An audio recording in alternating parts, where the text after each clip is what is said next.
ليش ما حط البالونه اول واحد يدري بيها قحبه وقت تنيج. التنديره باكر علينا مو مليانه، منين نجيب الكل؟ النوبة حاجة وقالت لك شوف لي مكان. هي مشكله العراقيين هسه المكان. يعني شوف هسه سوريا ليش؟ سوريا ديمقراطيه تصعد بالشقه عادي.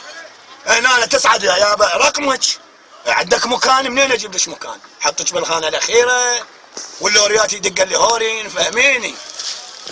مو ملينا وجزعنا نرجو من عندكن ديره بالكن على الكاسيب يا بعد قلبي. الماجده العراقيه كانوا ينيجونها الكويتيين بدينار، عيرونا الكويتيين بما يكرم يلعبون على طيسه دومنا. صبح صدام يمهم.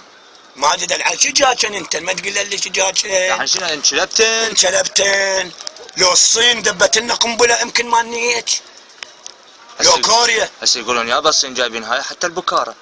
غشاء البكاره؟ ايه الو يقول لك جايبين حتى هاي غشاء البكاره، يعني بعد ما حاجه تاخذين ورقه. لا بعد ماكو. يعني ب50,000 كلش كافي. لا 50,000 غشاء البكاره يرجع بلادي ترجعين استندر.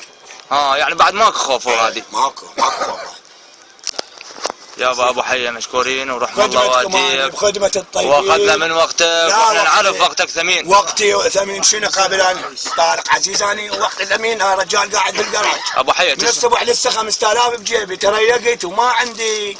ابو حيه تسمح لنا تشوفني تخابرني اجي هلو بهونغ كونغ. ابو حيه تسمح لنا هاي ننزلها على الفيس؟